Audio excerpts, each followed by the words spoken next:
Hello and welcome to the Knock on KCLR and Scoreline.ie's weekly rugby podcast. We're here every week to talk Kilkenny, Carlow and Tullow Rugby from the J1s right down to the minis and all besides.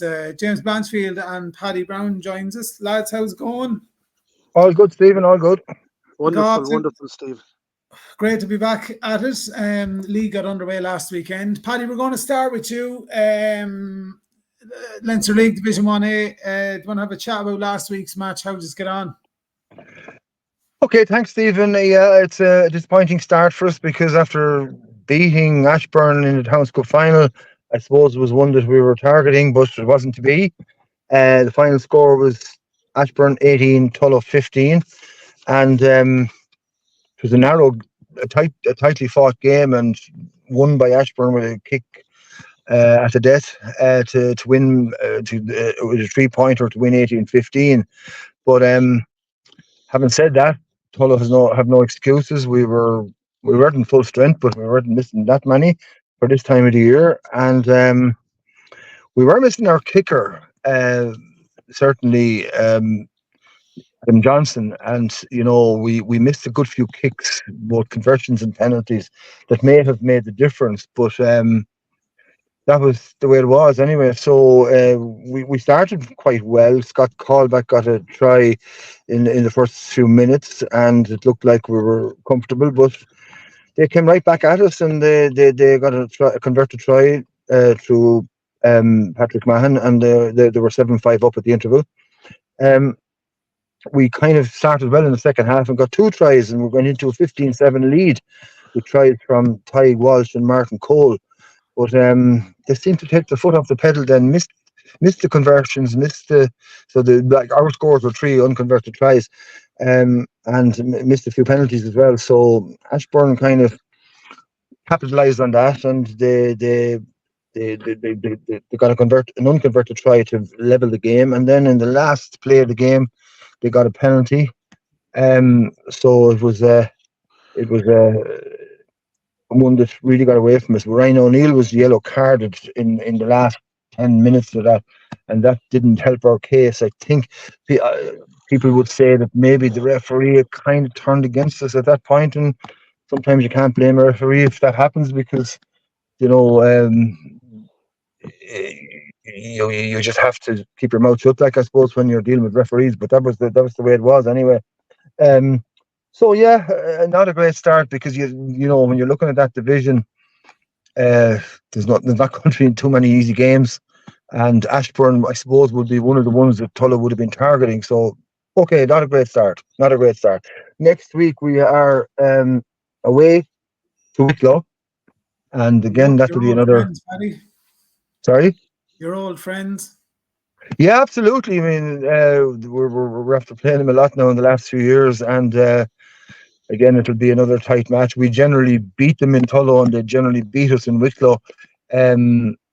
So it's not going to be simple, but we need to rectify a few of the deficiencies from last week if we want to come away from Wicklow with anything. On the other hand, our seconds had a rare win. I did mention the last weekend that our seconds, like, we rarely would have a seconds team out this time of the year. We got a good seconds team out last weekend, and they had a good win over Ashbourne. I think the score was I just don't have it in front. Yeah, the one, I don't have the score in front of me now, but right now I do. 1 second. Anyway, I don't have the score in front of me. They won quite well against Ashbourne.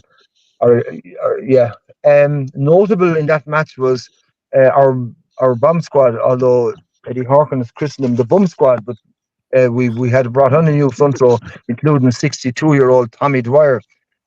So hence we were saying we don't need our bomb squad, we have our bum squad. So fair play to Tommy Dwyer at this mature stage of his career to be still tugging out and using his brute force and whatever else he has to hold down this front. I think I was old campaigner, exactly. I was about 6 when I saw him playing the first time. Like, I know, yeah, he's around a while, all right, but a great character, no doubt, and would tell lies like from now till eternity, but that's a special talent of his now, even better than being part of the bum squad. But anyway, that was the seconds. I suppose I mentioned that we're going to Wicklow. Our first and seconds are going to Wicklow next Saturday, the men's, and hopefully we can do a little bit better. But the other Wicklow match is the big match of importance for us next weekend. I mentioned it last podcast, but the girls are playing their first senior match at home to Wicklow, and there's a nice buzz building around the club because of it. It's our first ever senior match, and great to get Wicklow in the first match rather than having to go to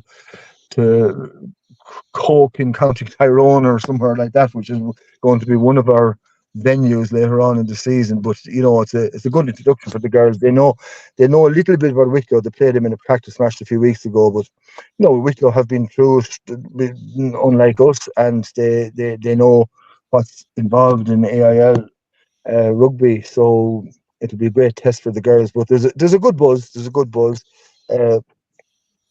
Alex O'Brien, vice captain, is saying that Tullow will be well tested in a new environment. So she's been a stalwart, and people like Alex who have been around from the start. It's great. They all kind of, a few of them decided to stay on. They were going to retire, I'd say, some of them, but because they wanted to experience AIL, they stayed on. And it's great of Alex. She's been such a servant to Tullow women's rugby. So there's a bit of excitement. The game is at 5:00, which is good and bad. I mean, there's going to be a reception afterwards to honour the occasion. And it'll also mean that some of the underage teams and the men will hardly be back, but some of the underage teams will have a chance to get back and support the ladies on the day. So we're looking forward to a big day in the club next Saturday. So yeah, that's something to look forward to. Just to finish it off, then, sorry, Stephen. What's the preparations like for that, Paddy? With the step up to AIL and everything, with training. Oh yeah, and everything. They've trained very well, absolutely, and I think they're training nearly 5 weeks now at this stage. They only had this because the late end of the season last year. They only had a 6-week break, so they're taking it fairly seriously. All right, a little bit of a downside is Radvilly ladies Gaelic football team have won the Carlow Intermediate Championship, and therefore will be representing Carlow in the Leinster Club Intermediate Championship. And there's 5 key players on the Tullow team who are also members of the Radvilly Intermediate team. So I presume they're going to give their priority and commitment to Radvilly for the next few weeks anyway. So those girls will be a significant loss. But we've got a few extra players, and we've got some young girls coming up from the underage ranks. So we'll see. It's not going to be simple. I think the ambition of the team and the club this year is to maintain the status, not go straight back down, which often happens in these situations. So exactly, that is their hope, that they will pull a few wins, enough to keep them up in the division and gain the experience they need at this whole new level for them. Absolutely. So just the underage situation last weekend, we had a fairly full round of matches too. Our under 13 boys have continued a really good start to the season, and they beat Wicklow 37-7. The under 14 boys beat Gorey 34-26. These are all Southeast League matches. The under 14 girls, the Rhinos, had a big win over Rathdrum 40-17.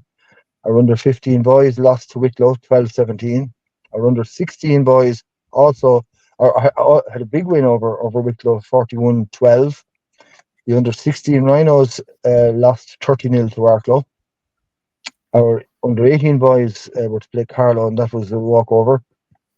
Under 18 girls beat Wicklow 46-9. So it was a fairly comprehensive round of matches, and great activity really going on. And as I said last week, the minis are out in massive numbers, and there's a great buzz out for that. We're even with our new car park, we really have a car parking problem because of the numbers in the minis. That's for the blitzes, So, Stephen, that's the story from Tullow. A big weekend coming up, as I said, and especially for the girls. So, looking forward to it. Absolutely, and get down to the Black Gates on Saturday if you can, support the ladies, or if you're over in Wicklow side, head over and have a look at the fellas over there. Paddy, that's great. Thanks for that update.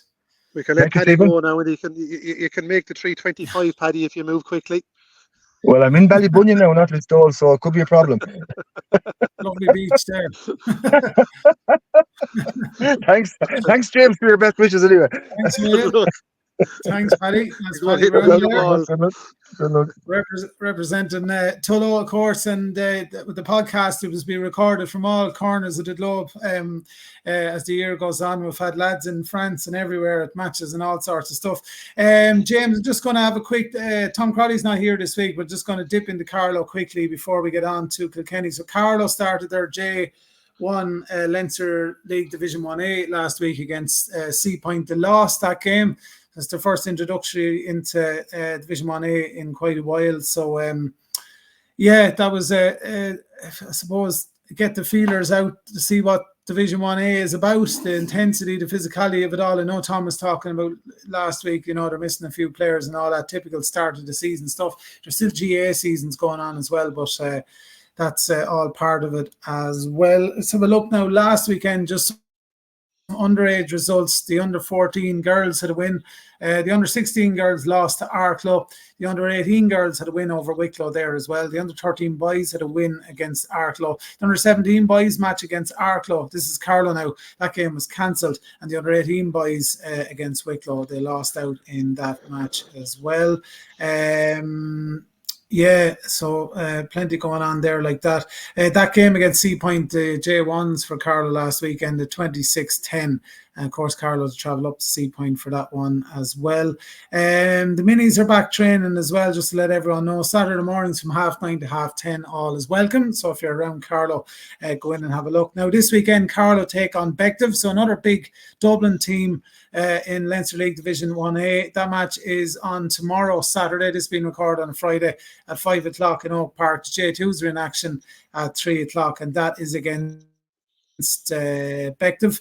Carlow's named their team for that as well. So you've got Larry McGrath, Evan Gordon and Ross Byrne on the front row. You've Wes Shirley and John Lyons, the captain, there in the second row. Cormac McElliott, Joel Brown and Conor Tracy, the back rows. Dan Crotty is at scrum half. Liam Slater is the out half there. Then you've Jonathan Crosty in the left wing. Sean Quinlan, Dave McDermott in the centre. Fionn Burke on the right wing, and Will Casey is the fullback there for Carlow as well. There's lots of underage fixtures as well for Carlow this weekend. The under 14 girls are away to Wicklow. The under 16 girls are away to Rathdrum. The under 18 girls are away to Arklow. The under 13 boys are away to Tullow. The under 14 boys are at home to Tullow. The under 16 boys are at home to Arklow, and the under 18 boys are at home to Tullow as well. That's a bit of an update there on what's going on in Carlow. And if you want to check out their Instagram or Facebook pages, there's all the info there besides. Now, James, how did you get on last weekend, the J1s? Disaster, Stephen. Went up there with a new team, 6 new starters, 6 guys making their first team debuts. Which look at that's a sign of where we're at as a team, and where we're at, and we're missing quite a number of players as well. But by all accounts, it was just a poor performance from the get-go. Credit to our front, to our pack. By all accounts, they really, really dug in deep and dominated the set piece, dominated scrums, dominated any forwards exchanges around the pitch.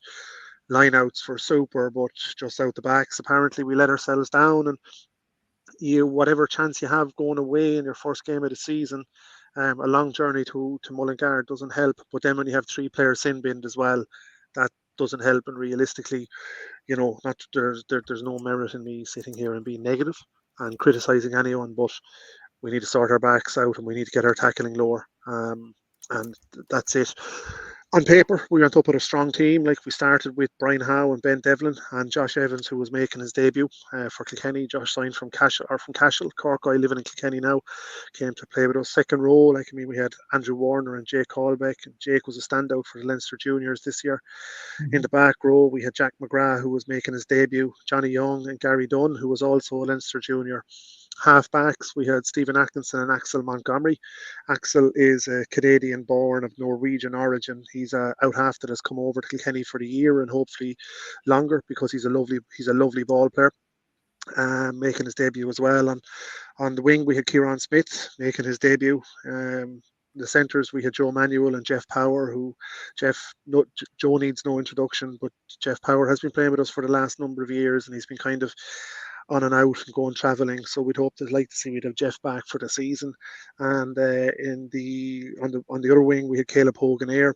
I know Caleb since he's a little boy. I've watched him playing through minis, through youths, and he's an absolute speedster. He has pace to burn, he has guts to burn. So it was great for Caleb to get in there and have a go. And then Aaron Askins also was getting his debut at full back. So despite having a lot of experience in that team, Stephen, and having plenty of Leinster juniors and so forth, we just kind of let ourselves down in our performance. And I don't think it would be right of me to say anything else. And I think all the players know that themselves. There was a lot of soul searching done this week, because we're better than that. But to have one yellow card is tough enough on a team, but to have three is just it's unforgivable for similar offences. So we need to sort that out. If we continue in that vein and our discipline isn't right, well, we're going to be punished, and we were punished, and probably the referee kind of went a little bit against us as well. But despite losing, there's always a lot of positives there, and there's a lot to build off. Our pack dominated, as I said. We have good quality in our backs. We have Wes Carter, Dave O'Connor, and Podge Mahan all to come back into that team as well. So we'll be okay, but we need a big performance this weekend against Gorey at home in Fookstown. I think moving swiftly along to our seconds team. Our seconds had a really good win on the road, 25 points to 5. Went out with really good team. I think John Buckley, Mark Coughlin, Noel Devlin, Eamon Dooley, and everybody else involved in the seconds deserve a huge amount of kudos from people in the club, because I spoke to a few players off the seconds team this week, and they said the spirit that's there is just it's incredible. You can see it with them as well when they go out on the pitch. But the second started with a really strong team. Up front it was Charlie Buckley, Brian Barco at hooker. Now I need to mention Brian Barco. He's never played rugby up until last Christmas, and he's out now. I've watched him a few times. He's scoring tries. He's loving the game, and it's brilliant to see him in there. And Liam O'Neill at tight head. Second row was Glenn Gormley, who was making his first start for Kilkenny. Mike Casey, back row and Mike Casey was in second row beside Len. In the back row, we had Alan O'Neill, Colm Keeley, better known as Badger, really good player, and has come through the minis and youth section with the club, and it's great to see Colm just giving everything he can every week. And it was great to see Michael Dowling back. He's a young guy that I brought through youth rugby with a few other coaches, and Mikey's a really good rugby player and a guy that we're delighted to see back. And I would actually say if Mikey knuckled down and really got into it the way he can, I believe that he'd be in and around the first 15. Half backs was Fintan Brennan, who was making his debut at adult rugby. Cormac Connolly was out half. John Ring was on one wing and Alex Reynolds was on the other wing.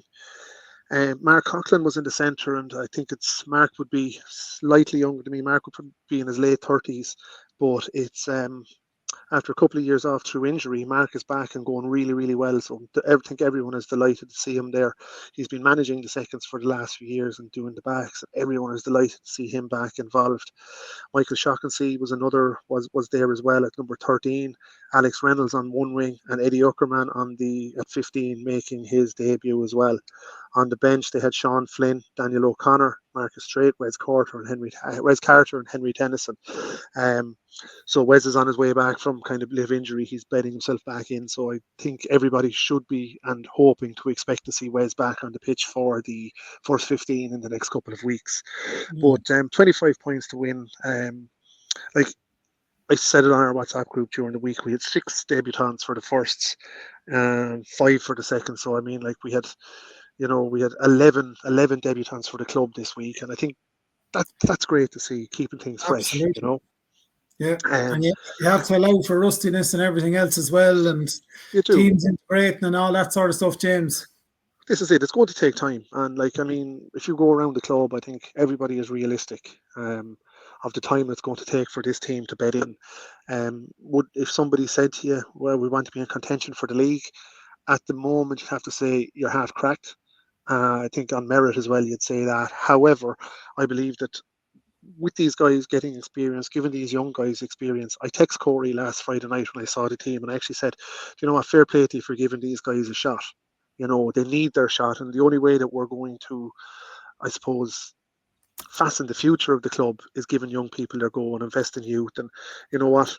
It'll take time. Every club does it, and it's our turn now to be in that cycle. So, I think Corey has bringing massive positivity around the place. I think everybody is buying into what Corey does. It was a tough Southeast League. It was a tough start to the Leinster League, but just give the guys time. You know, it's not going to get any easier at home this week against Gorey. We all know what Gorey will do, and I'll kind of get onto them in a minute. But I suppose I have a lot of stuff to go through because as a club, we're making a very strong concerted effort to improve our reporting and improve what we're doing every week in the media that we're putting out there. But before I go further, there was a lot of youths matches cancelled last weekend.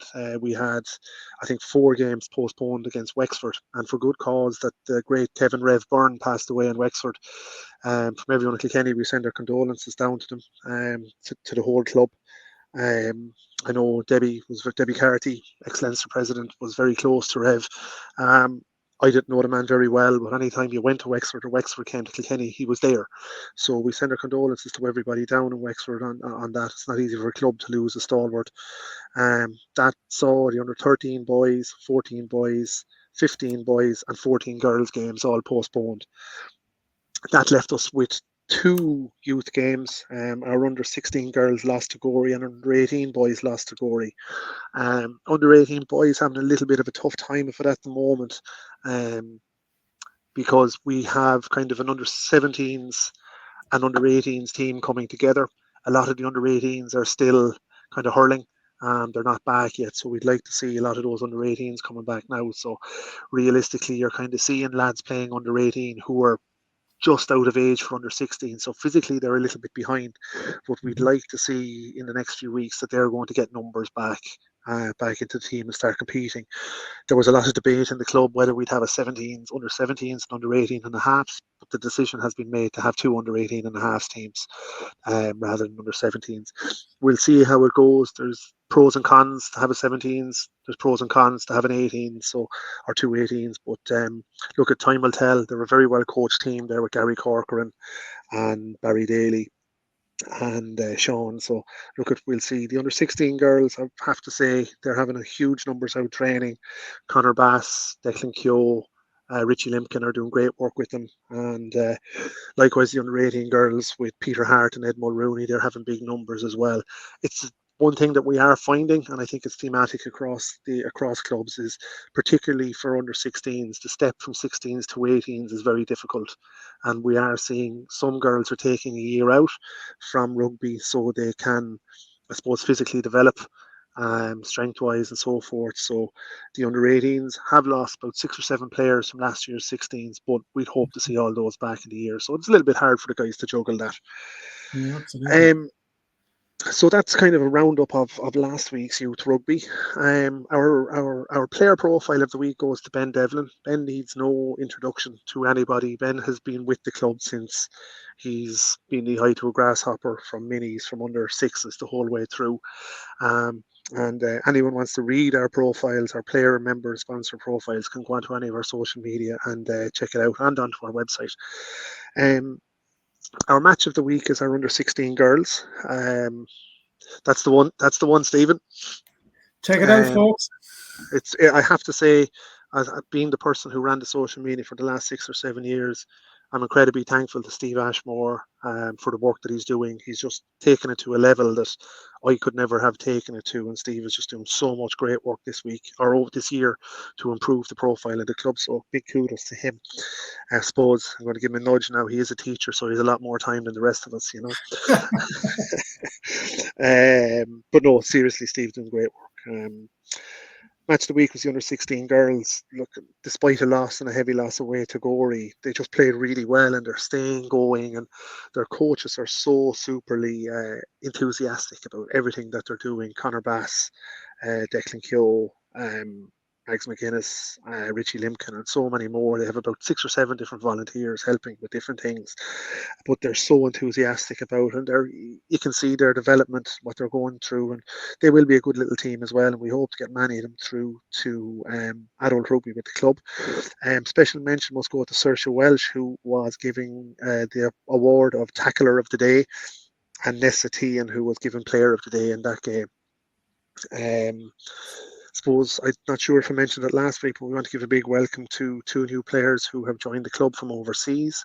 The first is Axel Montgomery, who is a Canadian-born Norwegian out half, and lives in Canada, or Norwegian. I don't know. He was born and reared in Canada anyway. Axel is playing really well, really skillful guy, really nice, friendly guy. So if you see Axel around the club, say hi and make him feel at home.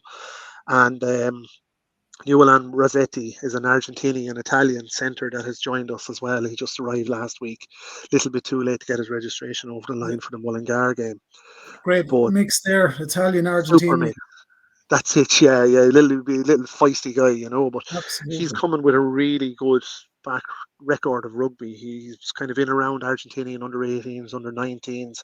He was in the Pumas Academy. He is in the Pumas Academy, so he's up playing with us for the season as well. So I think I just need to give really a lot of kudos to Dave O'Connor, now Director of Rugby, previous head coach, who kind of worked on that recruitment very hard over the summer and got it over the line just in the last couple of weeks. So if you see any of the guys around, make sure to give them a big Kilkenny welcome. Absolutely. Sorry. He's got a big dose of funding there during the week as well, James, I see.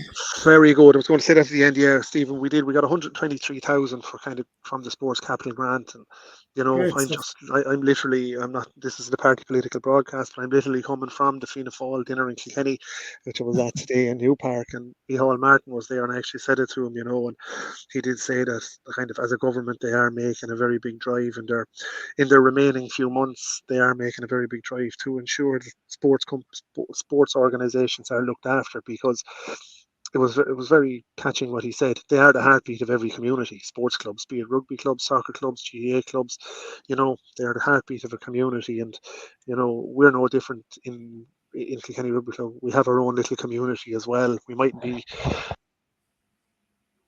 the button there. I put myself on mute.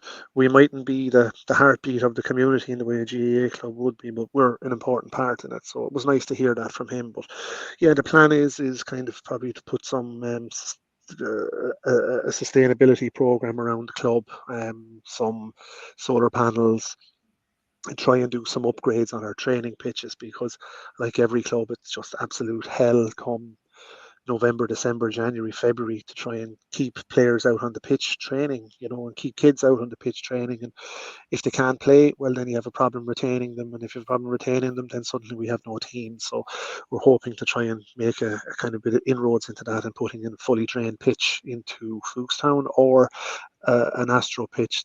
There's some great debate going on in the club about that at the moment as to what the capital project will be. But there's pros and cons for both. But I think the Astro is just a huge spend for what it is. So we'll see. There's the members of the committee that are looking after that have done so much good work so far, and we'll see over the next few weeks and months what happens in terms of the pitch development there, Stephen. But look, it's great when you see Carlow Kilkenny. I know that I think it's about 6.5 million euros have been allocated to sports clubs in Carlow Kilkenny. Some people are complaining that it's one of the lowest in the country, but you know what? It's better than having nothing. So let's. But look ahead now to the week ahead. Actually, no, I have one more person to mention. Our member profile of the week is Mary Louise Briotti. Mary Louise, again, like Ben Devlin, needs no introduction around the club. She is our current honorary secretary. In her second year of doing that. She has coached in the club, I think, for probably close to 20 years now, since she brought her son Hugh out to the club when he was 5 or 6, and subsequently her youngest son Tim, who everybody knows as an ex-2-year Irish under-20s out half. Mary Louise is just such a positive person around the club. one thing that I think most people like about Mary Louise is her directness and straightness. If there's something that needs to be said to somebody, she'll say it, and she'll say it in a very understanding and very polite way, but everybody will understand, get the message of what she's saying. And equally so, when something positive happens, Mary Louise is the first to congratulate everyone on a job well done. She's been a breath of fresh air on the committee, and I think most committee members love working with her and look forward to working with her for many years to come. Hard skill. It's a hard skill to master, James. To have someone in your club, isn't it? Because it's very easy to rub people up the wrong way, especially when you're involved in a big committee and everything. Yeah, and look, I can do it myself. Sometimes I'm a little bit blunt myself, and sometimes we all are guilty of it. But Mary Louise just has, she's a retired school teacher. She was in Callan for many years as a maths and PE teacher, and she just has a good way with people, very, very proactive. And yeah, no, it is, Stephen, absolutely. She's just brilliant. She's brilliant. Finally, on our profile, our sponsor of the week is PRL on the Freshford Road Transport and Distribution Company. We thank them for their sponsorship to the club as well. Continued sponsorship to Michael Brannigan and everyone else in PRL for their continued sponsorship to the club. Moving on to our look ahead. Obviously, our women's team start their Leinster League away to the South East Lions in Enniscorthy on Sunday. They're back training since, I think, the end of June. They have huge numbers out training. They've had 2 or 3 challenge games against the Thai, definitely against the Thai and Roscrea, both games they've won. They should be very well prepared for the season ahead. It's going to be a big ask for them. So because it's they were in Division 4, they won Division 5 2 years ago and came up to Division 4.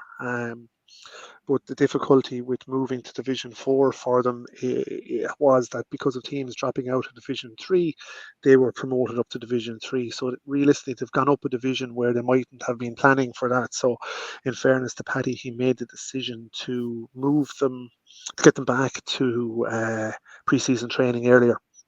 And with that, they've reacted well to it. They're such a committed bunch of girls. They have some great players, but I need to mention Rachel Brickell. Rachel is the first player in the club to come the whole way from minis through youths into adult rugby. And I think it's a brilliant achievement for the club, and I think it's a great testament to the work that Mary Louise, who we just mentioned, Mags Hennessy, Sheila Kelly before them, Patrick McCarry, Barry Daly, Gary Brickell particularly, who have just all worked to start building and developing girls rugby in Kilkenny to get it to that level. And I'm sure, Rachel being the first to make that breakthrough, that there's going to be tens of other girls who are going to make that breakthrough over the next couple of years. And we look forward to seeing that, and look forward to seeing that we have a self-sustaining women's section in the club where we can see young girls coming in at kids, at 6, 7, 8-year-olds, and moving the whole way through to adults. So that's really good for the club, and we wish the women's team, the very best for the season ahead. Regarding what's happening then across the board, we have our under 13 boys are out tonight at home against Thurles. Our under 16 girls are away to New Ross. Under 14 girls are away to Wexford. Under 15 boys away to New Ross. Under 16 boys are away to New Ross as well. Under 18 boys are home to Wexford. The women's, as I just mentioned, are away to the South East Lions in Enniscorthy, and our J1 and J2s are at home to Gorey. I suppose it's a good segue to move into preview that game. Is kind of, as I said at the outset, our first 15 now have to bounce back. It'll be interesting to see what team is named when it goes up online tonight. There's a huge crowd coming to Fuchstown from Sunday to support them. We have a pre-match dinner with our sponsors and our youth coaches. So there'll be a big crowd there. I think there's about 80 or 90 people attending that. The lads have to react, and I think that's the blunt nature of it. With the competitive side in the 8-team division, one more loss could be seriously detrimental. And I know I mentioned at the beginning that we're probably looking to stabilise things this year and build a new team, but we still have to win our games. So I went out to training on Tuesday night and just had a look, and in fairness to Corey and Stephen, they were putting the guys through their paces, and they will be ready for Sunday. Gorey are a good team. They're coming down from Division 1A. They turned us over in the cup last year. We turned them over the year before. It's the first time we met in the league there in a year, because they remained in 1A last year. We came down to 1B. We're looking forward to it, but it's just going to have to be an absolute and utter monumental performance from everybody. I'm sure there's going to be some of the guys retained. I'm sure there's going to be some guys dropped from last week. Those who are retained in the team need to prove that last week was a one-off, and performance-wise. If we can carry through the dominance that we had in the pack last week, in forward exchanges, in the scrums and lineouts, the guys will give the backs every platform. And the backs have to perform this week. And I'm not speaking out of school here. It's been said all week, the backs left us down last week, so really need to step up this week. And I believe they will. With Podgeman coming back in, which I'm expecting him. He was training this week. He's just coming back from a concussion. You'll see Joe Manuel there. You'll see Ewan Rossetti likely to come in the centre as well. Dan O'Neill is likely to come in the backs too. So I don't think there should be any major panic, but I do believe there's pressure on the guys to get a performance in this week, Steve. Absolutely. And sure, Gorey coming down as well, have a point to prove. Oh, they'll love it. Yeah, they'll probably feel like they shouldn't be there. Yourself, you drop out of one, you come in, how do you call it? The pride is hurt and you want to sort of do something to try and redeem yourself a bit or something, I suppose. You're in their way. Yeah, this is it. Like, and Gorey don't become a bad team overnight. They certainly don't become a bad team. Like, I'm looking at their team there, and their strength the whole way throughout. Like, if you look at their back row, Jordan Hearn, who's playing number 8, like Jordan's been around for years. I think he's probably playing first rugby for Gorey for 12, 15 years, and like he's not going to take it easy. Stephen Duffy at full back, like Stephen Duffy can kick the leather off a ball. He's a good rugby player. He knows how to play the game. If we're out of place at all, he'll pick some holes there. To have a good front row and Richard Deering at loose head. Strong second rows. Tom Jemson has been around the block. He's a manic aggressive player. So look at Mark Heo at 13, like super rugby player. So we're going to have our work cut out, but we just need to put the performance in this year, or this week. And I don't believe any Kilkenny team should be outworked at home. And our forwards will do the business, and our backs have to step up. Absolutely. That's the message for this week. And good luck to all your teams out on the pitch, James. There's a bit of an old weather warning for Sunday, see, as well. Hopefully that doesn't play havoc with everything as well. That's it. I want to start off with performance this early. That's it, but I kind of mentioned last week at the tail end about Connacht and how good Connacht are going to be this year. I think I was right when you look at their half-back pairing in the game last week. I think Connacht are going to be a surprise package this year. Yeah, they were a crazy match. It was enjoyable though, lots of tries, and the franticness of the old defence sort of went out the window on both sides. But that's it. It was a good match. A big word, and also a big word out for Cian Healy, who's making an absolute unbelievable achievement tonight. I think it was 280 performances for Leinster, 17 seasons. I looked online there today at the game. He made his debut for Leinster 17 years ago against the Border Reivers. Like, he came on for Reggie Byrne Reggie Corrigan in the 60th minute. Like toast, that's a lot centuries ago. Like. Yeah, as a loose head prop, and don't forget, he'd probably have 300 caps now for Leinster. Only for he had guts of a season out through injury, a neck injury. Yeah, he got injured on the lines and everything as well. His ankle and a few times. But it says a lot when Leo Cullen says in his interview. Like Leo Cullen played a lot of games with Cian, and Leo's been gone out of fray for a while. Like, it's crazy.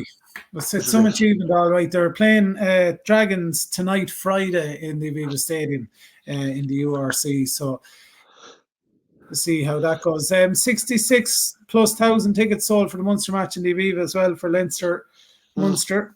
Yeah. And on the Aviva in Crow Park. Road, or Crow Park, sorry. Yeah, Crow Park. Yeah. Yeah, I'm half thinking of going to, but that's going to be a ding-dong affair as well. Yeah, absolutely. Leinster be wheeling out the big guys for that one, I'd say. They sure will. We might even see RG out for it. We'll see. Look at, I mean, some of the Munster players, Keane, or the winger, what's his name? The Irish winger. Nash. Calvin Nash was out just speaking about him yesterday, and I think some of the Munster guys would probably be out to get a slap at him if he does come on because of the incident with Craig Casey over the summer. But that's rugby, and I gotta say, professional rugby, to me, in many ways, is the downfall of rugby as well. That you can see a move like that can happen, and you can't blame R.G. Snyman. He has a short career. Leinster gave him an opportunity that nobody else were probably willing to give him due to his injury profile. He'll go up there and he'll play well, and he'll be a big addition to Leinster. Huge addition to Leinster.